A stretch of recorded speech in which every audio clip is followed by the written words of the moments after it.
এটা কিন্তু গরম ভাতে, নিরামিষের দিনে পোলাওর সঙ্গেও খেতে পারো, আর এমনি ভাতের গরম ভাতের সঙ্গেও খেতে পারো, দুটোতেই কিন্তু খুব ভালো লাগবে খেতে। খাই তোমাদের আজকে কি করে দই পটল করব। তার জন্য মেন তো আমাদের পটল লাগবে। আর মশলার মধ্যে দেখো পটলটা আমি কিভাবে কেটে নিয়েছি, এইভাবে পটল কাটতে হবে। আর লাগবে হচ্ছে কাঁচা লঙ্কা, আদা আর জিরে, এই একটা আলাদা করে পেস্ট করব।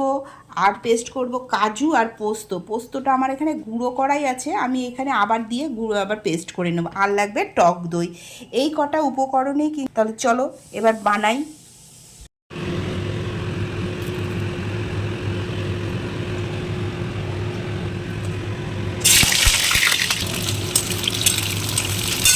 ভাজা হয়ে গেলে তারপরে একটু নুন দিতে হয়, কেননা আগে যদি নুন দিই তাহলে জল ছেড়ে যায়। তাই আমি একটু নুন, অল্প একটু হলুদও দিয়ে দিচ্ছি এরপরে। খুব বেশি হলুদ দেবো না।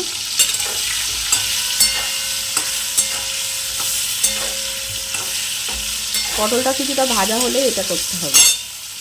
পটলটা আমার ভাজা হয়ে গেছে, এক এক করে আমি তুলে ফেলবো পটলগুলো। এবার ওই তেলের মধ্যে একটু শুকনো লঙ্কা আর একটু কালো জিরা ফোড়ন দেব।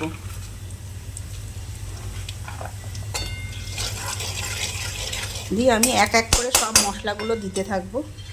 প্রথমে দেব জিরে আদা বাটা, যেটা বেটে রেখেছিলাম ওটা আমি এবার দেবো।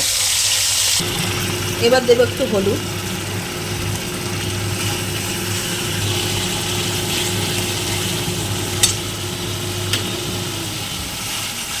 দেখো তেলটা ছাড়তে শুরু করেছে। এবার আমি দিয়ে দেবো এই যে কাজু আর পোস্ত যেটা বেটে রেখেছিলাম সেটা দেবো। এবার এটা দিয়ে একটু নাড়াচাড়া করবো। কেউ যদি সাদা খেতে চাও, যে পটলটা সাদা হবে দই পটল, তারা এরকমই রাখতে চাও। কেউ যদি একটু রং রাখতে চাও তাহলে একটু কাশ্মীরি লঙ্কার গুঁড়ো দেবে। ঝাল তো আমি কাঁচা লঙ্কা দিয়েই দিচ্ছি। এবার কেউ যদি একটু রঙের চাও তাহলে এরকম করতে পারো। দেখো আমাদের কিন্তু বাদাম আর পোস্ত যে দিয়েছি তারও তেলটা অনেকটাই ছেড়ে এসছে। দেখো তেলটা ছেড়ে এসছে।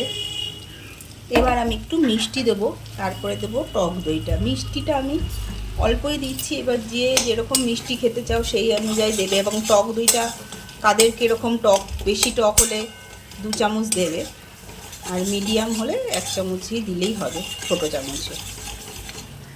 এবার আমি দিয়ে দেবো টক দই। টক দইটা যখন দেবো তখন কিন্তু দেখো ফ্যাটানো টক দই, তখন কিন্তু আমি আঁচটা একদমই কম রাখবো, কেননা তাহলে টক দইটা ফেটে যাবে।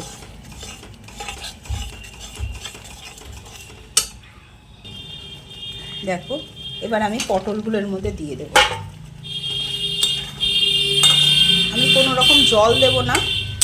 টক দইটা যে ফাটিয়েছিলাম মিক্সি বাটিতে, আমি ফাটিয়ে নিয়েছিলাম, সেই ধোয়া মিক্সি বাটির ধোয়া ওই জলটাই শুধু দেব।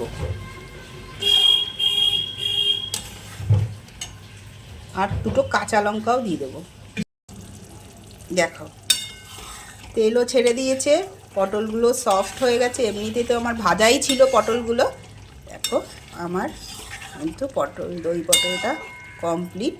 আমি একটু রঙিন রঙিন পছন্দ করি, সেই জন্য একটু কাশ্মীরি লঙ্কার গুঁড়ো দিয়েছি। যারা না পছন্দ করো, সাদা সাদা পছন্দ করো, তারা এখানে কাশ্মীরি লঙ্কার গুঁড়োটা আর হলুদটা স্কিপ করে যেতে পারো। তোমরাও বাড়িতে এইভাবে ট্রাই করতে পারো। ট্রাই করে আমাকে জানিও কেমন হয়েছে, আমারটাও কেমন হয়েছে সেটাও অবশ্যই জানিও।